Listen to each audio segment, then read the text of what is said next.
Hello everyone, welcome back to my channel.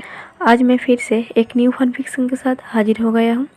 Story का नाम मैं बाद में बताऊँगी, पहले स्टोरी को शॉर्ट में समझाती हूँ। और इस स्टोरी में वांग जी एक हेड पर्सन है और वांग जी पेंगुइन भी दिखेगा। लैनजन एक रूड पर्सन है। वो एक नंबर की अय्याशी और बहुत ज़्यादा रीच होने की वजह से लैनजन को बहुत घमंड है। गरीब लोगों की बिल्कुल भी कदर नहीं है। उसकी नज़र में ऐसे लोग इंसान ही नहीं है। और लैनजन की गन पर लैन छिचान लैनजन की इस घमंड को तोड़ने के लिए वो एक रोड साइड फूड सेलर के साथ ज़बरदस्ती लैनजन की शादी कर देगी। वो रोड फूड सेलर और कोई नहीं, हमारा विभूषियान है, जिसे लैनजन बिल्कुल पसंद नहीं करती है। विंग का सिर्फ यही कसूर है, वो एक गरीब इंसान है। लैनजन कोई कसर नहीं छोड़ेगी विंग को हर्ट करने के लिए, और विंग लैनजन का दिया हुआ हर दर्द हंस के सह लेगी, क्योंकि विंग को इस बात का यकीन था एक ना एक दिन लैनजन उसके प्यार को एक्सेप्ट कर लेगी। लैनजन विंग को सिर्फ एक सेक्स पार्टनर की तरह देखेगा।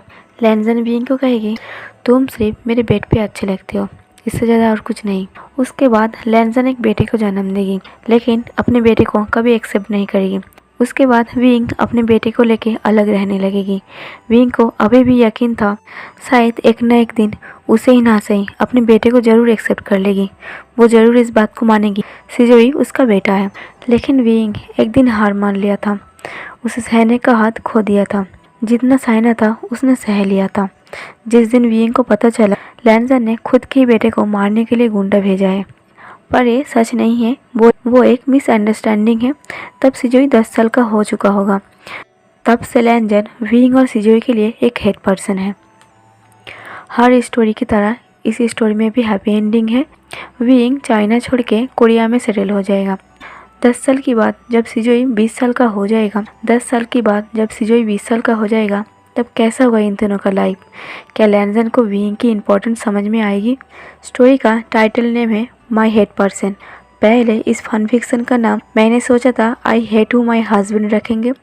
थोड़ा सुना सुना लग रहा था, क्योंकि कई सारा फन फिक्शन हेड से कनेक्ट है और हस्बैंड से भी कनेक्ट है, तो थोड़ा ये नाम मुझे बोरिंग सा लगा। लेकिन स्टोरी लाइन के हिसाब से I hate to my husband perfect था, लेकिन फिर भी मुझे थोड़ा सा अलग नाम चाहिए था, तो इसलिए माई हेट पर्सन। आप लोग कमेंट में ज़रूर बताना आप लोगों को कौन सा नाम अच्छा लगा। तो आज का स्टोरी शुरू करते हैं। तो स्टोरी शुरू होता है सिजोई और विंग से। सिजोई अभी 20 साल का हो गया था। विंग बार बार घड़ी देख रहा था। सिजोई अभी तक घर नहीं लौटा था। रात के 10 बज गए थे। विंग काफ़ी परेशान हो गया था, क्योंकि आज संडे था और विंग का भी छुट्टी था। विंग सिजोई को फ़ोन करता है ये जानने के लिए आखिर वो कब तक लौटेगी। सिजोई फ़ोन पर बताता है, डैड मैं बस अभी आ रही हूँ। विंग सोचता है क्यों ना मैं टीवी देख लूँ। विंग टीवी देख रहा था, तभी टीवी में ऐड आ रहा था।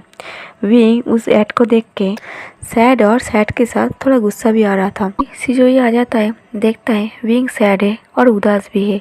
सिजोई डाइनिंग से एक गिलास पानी लेता है और विंग को पानी पीने के लिए दे देता है और कहता है, डैड मैंने आपको कितनी बार कहा है इस इंसान को मत देखिए, पर आप मेरी बात सुनती नहीं है। विंग हिचकिचाते हुए ऐसे बिहेव करता है जैसे कुछ हुआ ही नहीं। विंग कहता है, क्या हुआ? तुम गलत सोच रही हो, मैंने टीवी में एक इमोशनल सीन देख रहा था, बस इतनी सी बात है। सिजोई विंग के पास बैठ जाता है और विंग को समझाते हुए कहता है, डैड आप मेरी बात मान लीजिए, अब कब तक ऐसे अकेले घुट घुट के जिएंगे? विंग कहता है, सिजोई तुम अभी भी बच्चे हो, तुम इन सब से दूर रहो। सिजोई विंग के सामने घुटनों पर बैठ जाता है। सिजोई विंग के हाथ को अपने हाथ में लेते हुए कहता है, डैड मैं चाहती हूँ अब हमेशा खुश रहे, आप फिर से नई तरीके से अपना लाइफ शुरू करें। आप एक बेटर लाइफ डिजर्व करते हैं और मैं नहीं चाहता आप उस इंसान के लिए कभी भी अपनी आंखों की एक भी बूंद आंसू बहाएं। आपके आंसू बहुत कीमती है। जिस इंसान को आपकी कदर नहीं है, आप उस इंसान के बारे में क्यों सोचते हैं? विंग कहता है, सिजोई तुम चिंता मत करो, मैं ठीक हूँ। और सिजोई मैंने कितनी बार कहा है अपनी मॉम से इतना नफरत करना सही नहीं है, जैसे भी है तुम्हारा मॉम है। सिजोई एकदम से गुस्से में खड़ा हो जाता है और कहता है, डैड मैं आपका बेटा हूँ, कभी भी उसी इंसान के साथ मेरा नाम मत जोड़ो, वो मेरा मॉम नहीं है। सिजोई गुस्से में अपने रूम में चला जाता है। विंग सैड हो जाता है। विंग मन में सोचता है, लैनजन तुमने ऐसा काम क्यों किया? चाहे भी तो मैं तुम्हें कभी माफ़ नहीं कर पाऊँगा, लेकिन मेरे अलावा तुम्हें और कोई हेट करे ये मुझे बर्दाश्त नहीं होता है, चाहे वो सिजोई क्यों ना हो। मैं सिजोई को तुमसे नफरत ना करने के लिए कभी समझा नहीं पाया। मैं नहीं चाहता एक बेटा हमेशा अपनी मॉम से नफरत करे, पर तुम्हें इस बात से भी कोई फ़र्क नहीं पड़ता। विंग सिजोई के पास जाता है। सिजोई बहुत गुस्से में था। विंग सिजोई के सामने घुटनों पर बैठ जाता है और फेस को पाउटी बना लेता है और अपनी कान पकड़ के सॉरी कहता है। सिजोई अपनी गुस्से को भूल के स्माइल करते कहता है, डैड आपको पता है आप कितना ज़्यादा हैंडसम और क्यूट हो, आपको तो कोई भी मिल जाएगा। विंग कहता है अब बस भी करो, चलो खाना खा लेते हैं। फिर वो दोनों खाना खा के सो जाता है। विंग जब पिलो पर सर रखता है, विंग को लंजन के किया हुआ बातें याद आता है। विंग कहता है 10 साल हो गया मैंने तुम्हारा चेहरा नहीं देखा और मेरा यही दुआ है मुझे तुम्हारा कभी चेहरा ना देखना पड़े। मुझे तुम्हारे चेहरे से नफरत है। मैं तुमसे जितना प्यार किया था उससे कई ज़्यादा हेट करती हूँ। You my hate person. पर तुम्हारा एक बात सच है, तुमने सही कहा था। तुमने कहा था अगर मैं किसी एक पर्सन को दिल दूंगी और हमेशा उस पर्सन से प्यार करता रहूँगा तो हमेशा मैं रोता रहूँगा। मैंने तुम्हें अपने दिल दिया, मेरा सारा प्यार तुम्हें दे दिया, बदले में तुमने उम्र भर का गम दे दिया मुझे। You are my hate person. मैं उम्र भर तुमसे नफरत करता रहूँगा, चाहे भी तो मैं तुम्हें कभी भी माफ़ नहीं कर पाऊँगा। मैं उस दिन को कोसती हूँ जिस दिन मैंने तुमसे शादी की थी।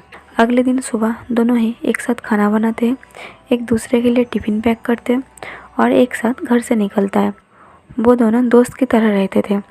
सिजुई अपना कॉलेज जाता है और विंग अपना काम पे जाता है। अब विंग के पास एक कार था जो विंग की ओनर ने दिया था। विंग अभी एक होटल की मास्टर शेफ था।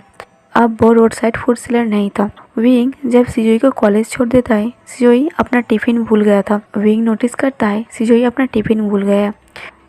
विंग कार से बाहर आके सिजुई को टिफ़िन देने जाता है।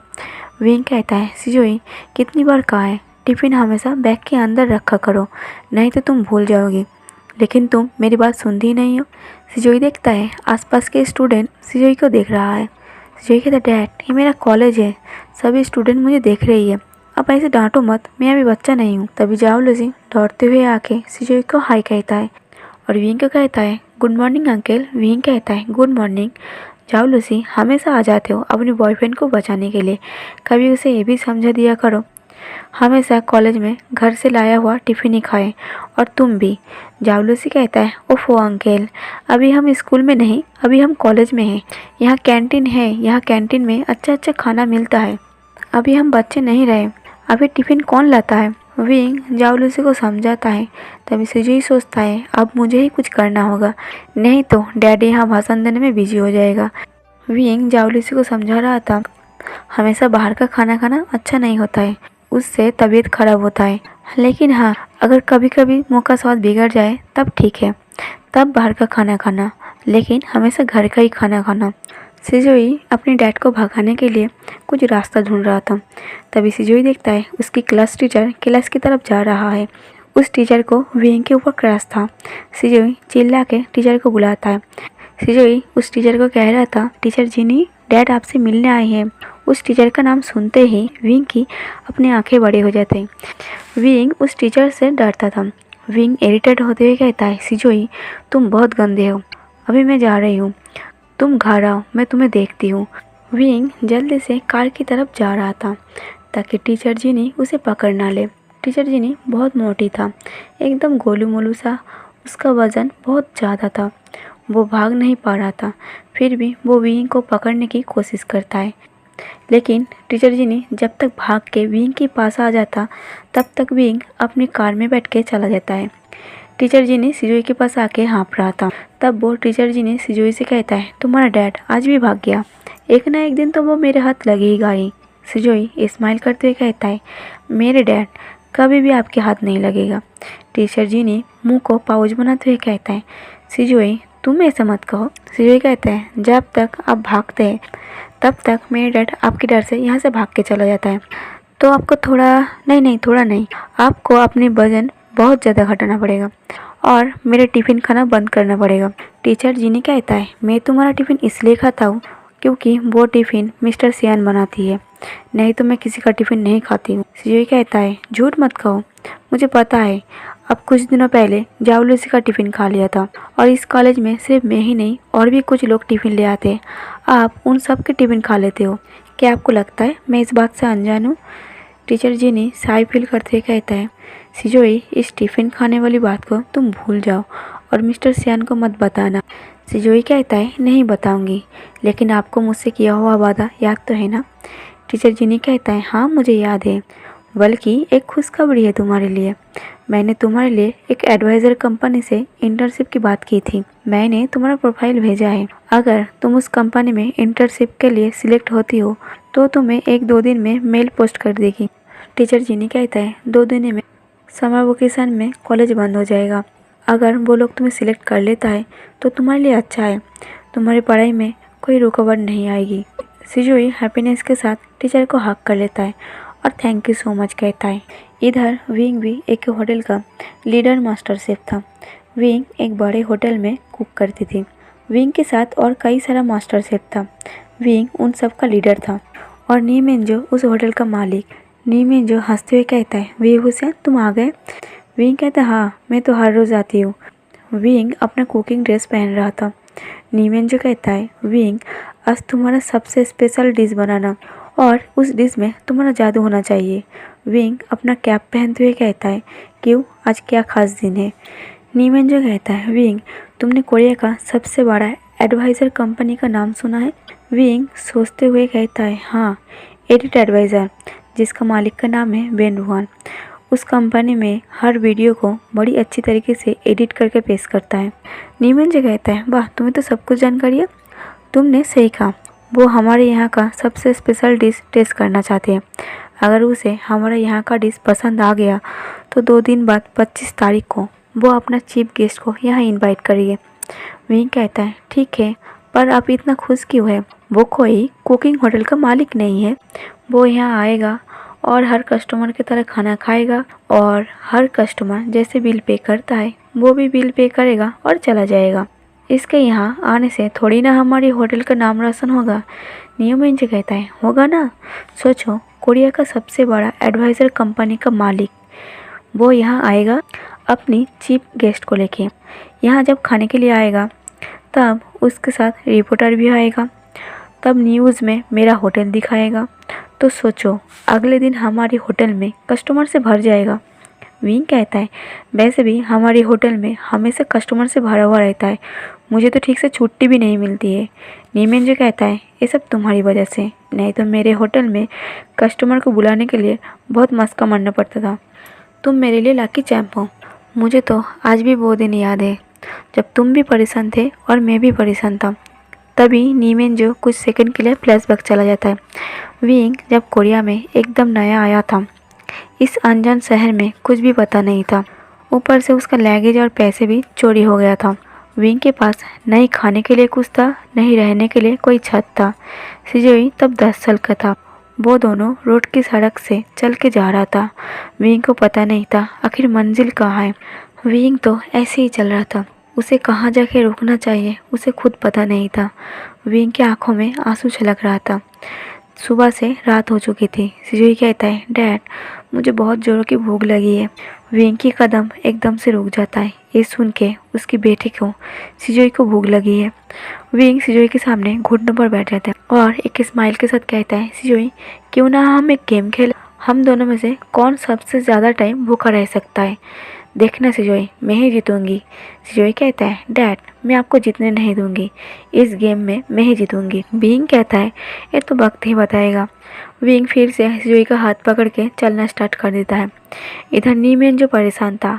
आज भी उसकी होटल में एक भी कस्टमर नहीं आया था और जो भी डिशेज बनाया हुआ था वो सब ऐसे ही बेकार पड़े हुए थे। नीमेंजो एक स्टाफ को कहता है, आज भी खाना वेस्ट हो गया, एक काम करो तुम घर के लिए पैक कर लो और जो भी बचा कुछ है कचरे के डिब्बे में फेंक दो। वो स्टाफ जब उस खाने को कचरे के डिब्बे में फेंकने जाते हैं तब विंग सामने से गुजर रहा था। विंग देखता है कोई खाना कचरे के डिब्बे में फेंक रहे हैं।